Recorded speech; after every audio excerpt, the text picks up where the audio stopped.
paquete de medidas ambicioso que mandó ayer el gobierno. Veremos qué tratamiento tiene. Repasemos algunas. Me parece que esta es una de las que va a generar más controversia, que es las empresas públicas. Mira, contempla la privatización de 41 empresas del Estado, YPF, AISA, Banco Nación, Aerolíneas Argentinas, TV Pública, tenemos ahí. Bueno, son 41. ¿Cómo ves esto? Bueno, quizás de los temas más discutibles, más polémicos, probablemente de los que no reúnan mayoría, porque en última instancia, digamos, uno hasta pudiera discutir la privatización de algunas empresas y de otras no. Entonces, me parece que ahí hay también, y quizás interesante preguntarse si es inteligente la estrategia, porque el gobierno envía todo en un mismo paquete, en una misma ley. Esto complejiza mucho el tratamiento, porque al ser un mismo instrumento tiene que ser discutido todo junto. Pero Entonces, van a objetar una cosa, aprobar otra. Pero si el gobierno mandara tantas leyes o tantos proyectos de leyes como iniciativas están incluidas en esta ley ómnibus, las iniciativas que tienen consenso podrían avanzar rápidamente, se podrían tomar las decisiones rápidamente, las otras que demoran o que tienen una discusión más ardua quedarán demoradas, pero por su cuenta. Hasta incluso podrían discutirse separadamente qué empresas sí, qué empresas no. Es decir, da la sensación de este todo o nada, termina siendo hasta inconveniente para lograr éxito en la toma de la decisión. Y ahí es donde uno sospecha, bueno, quizás lo que hay es una estrategia de decir, yo quiero avanzar, quiero transmitir lo que yo creo que hay que hacer, sin preocuparme porque efectivamente esa decisión tenga éxito en términos de concretarse, ¿no? Vamos a sumar a María Castiglione, que está conectada. María, buen día, gracias por atendernos. Ella es economista. Buen día. A ver, ¿nos escuchás bien? Sí, perfecto. ¿Ustedes? Ahora sí, ahí te vemos. ¿Tiene una lógica económica esto de poner 41 empresas estatales para privatizar? Bueno, yo creo que cuando uno mira la evolución no solo del resultado fiscal de todas las empresas públicas, sino también del tamaño del gasto de las empresas, se encuentran con un incremento en los últimos, yo diría, 20 años, que ha sido bastante significativo después de lo que ha sido el proceso de reestatización de muchas de estas empresas que ya habían pasado a manos del sector privado, y hay otras nuevas que se incorporan. Por lo menos la lectura que vemos nosotros es la idea de volver a preguntarse cuál es el rol del Estado y qué tamaño tiene que tener ese Estado, que volvió a tener un tamaño récord como en 2015 de 40 puntos del PBI a nivel consolidado, pero que el gobierno nacional también contribuyó en esto. Y uno de los puntos es las empresas públicas. ¿Qué sentido tiene o no que hayan empresas en manos del Estado?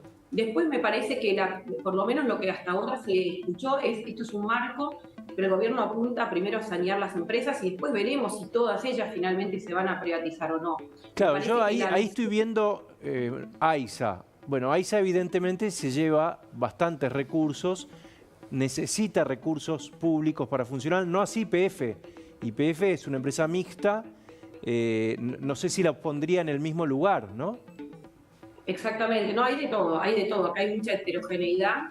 Y de hecho AISA, y hay otras que están en la lista, que habían estado en manos, por lo menos concesionadas en la década del 90 y que luego pasaron a manos del Estado nuevamente. Con lo cual yo creo que de vuelta hay mucha disparidad, pero sí el espíritu me parece es cambiar la forma societaria en algunos casos que no lo tienen, y en otras empezar a transparentar un poco cómo es el funcionamiento de estas empresas, en qué se gasta y sanearlas, sobre todo las que son deficitarias. Y en definitiva después se verá. Me parece que no es que hoy se van a privatizar ya todas las empresas. Obviamente puede ser polémico, pero me parece que está en el marco, cuando uno mira todo el paquete de leyes, está todo en sintonía con el primer anuncio que hizo el 12 de diciembre el gobierno, en manos también de Caputo. Cuando uno mira y empieza a ver la enumeración de todas las medidas que él anunció, muchas de ellas se fueron haciendo directamente por el Banco Central, o algunas normas las pudieron hacer en forma directa ya el Ministerio de Economía o algún área del Poder Ejecutivo, y otras están contenidas tanto en el DNU como en el proyecto de ley de ayer, más reformas que anunciaron respecto del comercio exterior. Yo creo que es todo parte de ese mismo paquete, ¿no? Ustedes miden la inflación todas las semanas. Y acá hay un punto muy importante, porque yo le preguntaba recién a Lucas Romero, ¿cuándo se va a empezar a ver una buena noticia económica en el transcurso de este verano? ¿Vos qué estás viendo en la evolución de los precios semanalmente? Mirá, lo que nosotros vimos, obviamente, como todos, es una aceleración muy fuerte que arrancó antes. Arrancó, yo diría, el 20 de noviembre. Es decir, muchos de los acuerdos de precios y congelamientos que había hecho el gobierno anterior y más en su campaña tenían fecha de finalización el día del balotaje. O sea que acá hay digamos, un salto inflacionario que vino antes, donde se flexibilizaron o se dejaron de mirar tanto los controles de precios que habían, un descongelamiento, digamos, de facto. Y luego, obviamente, con el impacto del acomodamiento del dólar oficial, algunos otros precios también saltaron más fuertes esa semana. Y lo que vemos es que todavía hay algunos precios que están subiendo, pero en los últimos días estamos notando, hay que ver después cuando lo pongamos en la estadística, una desaceleración de ese ritmo. Esto no quiere decir que paró, sino que una desaceleración. Vamos a ver qué pasa, por ejemplo, con el tema carne, que tuvo un pico altísimo, pero que venía muy retrasada, por ejemplo, porque ahora ya en Canilla tuvo una baja, claro, la hacienda estabilizó más abajo. O sea, hay que ver cuánto convalida después la demanda y si esto ayuda a que algunos precios, que el momento que se anunció este cambio del tipo de cambio oficial, se liberaron los precios, no se sabía tampoco a dónde iba a ir el dólar oficial, qué iba a pasar con la brecha, cómo iban a reaccionar, es decir, muchos signos de pregunta y no había una brújula. El problema cuando hay tan alta inflación es que no hay referencia para ningún precio, ¿no? Entonces, me parece que está todo muy convulsionado. Andrés Boreste me decía, hubo algo que cambió, ellos también miden todas las semanas, hubo algo que cambió el jueves de la semana pasada. No sé si viste, no digo el jueves, pero si la semana pasada puede haber habido un cambio de tendencia, por lo menos que se haya atenuado. Lo que te decía, los últimos días estamos viendo, por eso tenemos que terminar de ver el relevamiento con un poco más de información. Hubo, como te decía, algunos precios que vimos que retrocedieron. Más allá de la estacionalidad, en algunas vimos algunas bajas también. Vamos a ver cuánto empieza a repercutir en lo que es el mostrador, ¿no? En los minoristas de algunos precios como la carne y otros que por ahí aumentaron excesivamente. Lo vimos en algunas bebidas no alcohólicas también, donde en definitiva algunos saltos de precios fueron tan abruptos que algunos volvieron a hacer o promociones, pero eso es muy difícil de captar cuando uno baja, digamos, todos los precios, claro. Y también alguna baja puntual, ¿no? Así que todavía es temprano para decirlo, pero aparentemente habría una desaceleración, no está todo dicho todavía y obviamente faltan muchos precios por reacomodar, como lo que tiene que ver con las tarifas, que van a tener un impacto, aunque es importante aclarar que el gobierno mismo dijo va a ser en 3 años, digamos, el ajuste, la reducción de los subsidios económicos, no es que va a ser todo de inmediato. Vamos a ver cómo lo implementan con las audiencias públicas y qué medidas toman. Milei, por lo menos en campaña, había dicho que iba a intentar en lo que hace a energía, gas y electricidad, modificar algunas cuestiones de las empresas, ¿no? De cuestiones impositivas para tratar de minimizar el impacto de esa mejora del resultado de la empresa mediante la tarifa directa, o sea, tratar de encontrar algún mecanismo, pero todavía eso no está claro, no lo sabemos, eso obviamente impacta directo en el IPC. El gran desafío es que esas cosas no impacten con segundas y terceras olas de remarcación, ¿no? Repasemos otra de las medidas, pongamos la placa, a ver, y acá también le voy a pedir la colaboración a Lucas. Estas son algunas de las medidas que anunciaron ayer. El gobierno mandó el blanqueo de capitales al Congreso. Ahí está, blanqueo de capitales, régimen que permite regularizar hasta $100.000 en efectivo, inmuebles o criptomonedas sin pagar impuestos. Esto tiene un fin recaudatorio, imagino. ¿Se puede recaudar mucho con esto, María? Bueno, siempre es difícil hacer una estimación de qué va a pasar con el blanqueo, porque han habido blanqueos poco exitosos, sobre todo el kirchnerismo, y un blanqueo muy exitoso que fue el caso de la gestión de Cambiemos, aunque obviamente el blanqueo ese era mucho más relevante en términos de volumen. Esto es como, se parece bastante a la propuesta que tenía también Patricia Bullrich con Melconian de un blanqueo popular del mercado, es decir, tratar de captar los ahorros, los pequeños ahorros de mucha gente que tenía ingresos en blanco incluso, pero que por el cepo cambiario no pudo comprar dólares en el mercado formal, el dólar ahorro, y que tenía dólares no declarados en el colchón, digamos, ¿no? Creo que tiene doble fin, pero sobre todo también el volver a poner en el circuito formal todos esos dólares que están en el colchón. Ahora, ¿se puede meter un blanqueo sin salir del cepo? Porque supongo que hay plata que está en el colchón, como decís, pero otra que está afuera. Bueno, veremos el mecanismo. Igual creo que el proceso de salida del cepo se va a dar, digamos, no se da todavía porque hoy el Banco Central tiene un balance totalmente, digamos, deteriorado. Hay muchos pasivos que todavía tienen que terminar de resolver, que está en vías de resolución, sobre todo los depósitos que están después en el Banco Central ahora a través de PASE, que son la contrapartida de la deuda que han tomado los importadores, que en realidad es una deuda obligada, digamos, porque no es que tenían deuda, tenían los recursos para pagar y el Banco Central no les autorizó, no les dio los dólares. Entonces hay muchísimo para sanear todavía y me parece que después la idea es abrir el cepo. Así que igualmente en el caso del blanqueo se va a habilitar seguramente algún mecanismo para traerlo, eso seguramente va a ocurrir. Hay que ver después, en caso de autorizarse, cómo es la implementación. Ahí déjame sumarlo a Lucas. Ahí hay un punto interesante lo que dice María. Hay un montón de, casi un PBI entero de la gente fuera del sistema, que por ejemplo en el 2002 empezó a transformarse en pesos, empezó a incorporarlo la gente al sistema.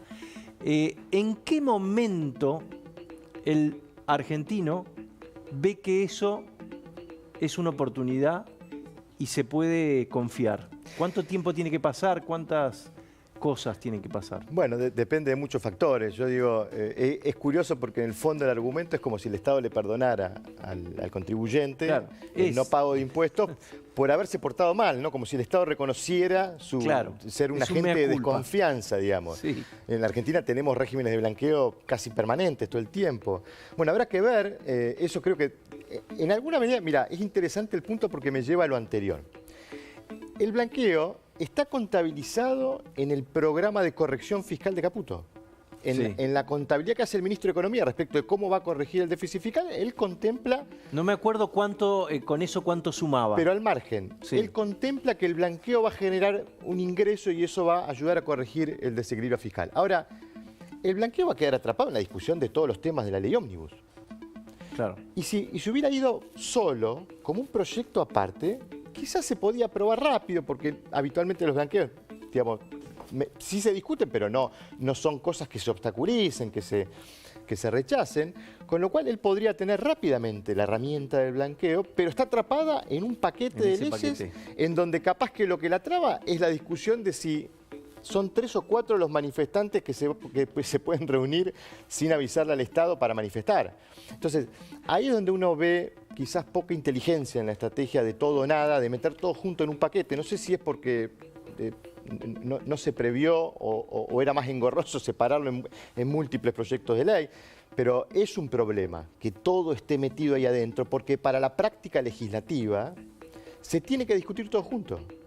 Se va a trabar. Es más, el proyecto tiene que ir a todas las comisiones que intervienen en los ámbitos, en los temas de discusión. Es más, debería haber un trámite de comisiones conjunta. Va a ser largo entonces esta discusión. Va a ser muy largo. Entonces, por eso digo, ahí hay un punto interesante para plantear si es inteligente o no meter todo junto en una ley ómnibus, ¿no? Habló Caputo del blanqueo, ¿no? Exactamente. Habló hace apenas unos minutos, fue a través de un tuit. Un usuario pone, pretenden, ahí lo vemos. Mirá. Pretenden seducir a argentinos a que hagan otro blanqueo y no eliminan bienes personales ni renta financiera. No le encuentro el sentido y ambos impuestos no recaudan nada. A lo cual Caputo responde, los diarios han levantado incorrectamente el tema del blanqueo y bienes personales. Ya lo vamos a aclarar para evitar malos entendidos. Saludos. Muy bien. Bueno, vos decís que va a ser largo. ¿Qué es larga en una discusión en estos meses? Es que ¿Un año vamos a estar discutiendo hay muchos temas que van a requerir una discusión técnica, pero además el hecho de ser una multiplicidad de temas tan variados hasta le da a la oposición que quiera obstaculizar la sanción de esta ley argumentos para decir, no, traigamos a discutir a tal asociación, a tal actor, queremos ver. Por eso digo, me parece que ahí hay, pareciera además un simbolismo de querer mostrar el paquete de leyes como si fuera una gran reforma y transmitir la idea de que hay una intención de cambio profundo, más que la inteligencia de lograr efectivamente la sanción de las medidas para poder avanzar y resolver el problema más urgente, más estructural, más importante que tiene por resolver Milei, que es el económico, que es el fiscal y que en todo caso tiene conexión con la principal demanda ciudadana, que es bajar la inflación. María, Pérsico le dijo informalmente al gobierno, en marzo hablamos, se supone que en marzo va a haber otro clima social. En marzo, yo sé que es difícil, ¿imaginas que va a haber más o menos inflación que en diciembre? ¿Qué pregunta? Bueno, depende, como te digo, de cómo reaccionen los mercados financieros, depende también y sobre todo de si el gobierno logra el equilibrio fiscal. ¿Por qué es esto? Porque en definitiva el impacto de la inflación, la inflación es el exceso de pesos en la economía, no respecto a la demanda. Con lo cual, el gobierno tiene que atacar y dar una señal clave, que es no solo concreta, porque no habría emisión de pesos efectivamente para financiar el tesoro de esta manera, sino también porque eso interactúa en las expectativas de los agentes, o sea, hace creíble esa promesa del compromiso de bajar la inflación. Con lo cual, si el gobierno lo cumple, esto obviamente va a ayudar, porque en definitiva, con la inflación que va a haber en estos meses, esto implicaría una caída de la oferta real de dinero, o sea, los pesos disponibles muy, muy fuerte. La única fuente de emisión sería la compra de dólares. Hay que ver cómo sigue, ahora que se va a normalizar el régimen de exportaciones e importaciones respecto de lo que tiene que ver con eliminar las licencias no automáticas, las IRAs, etcétera, para ver en dónde quedan paradas el volumen de importaciones, ¿no? Que ahora está totalmente trabado, y cómo vienen las exportaciones. Pensemos que la cosecha, el grueso de la cosecha, que es lo más fuerte, todavía no va a haber llegado. De todas maneras, vuelvo a decirte, creo que si esto funciona, digamos, si el gobierno es exitoso, en marzo ya deberíamos tener menos inflación que ahora. Esperemos. ¿Cuánto? Es muy difícil saberlo todavía. No, está bien. Gracias, María.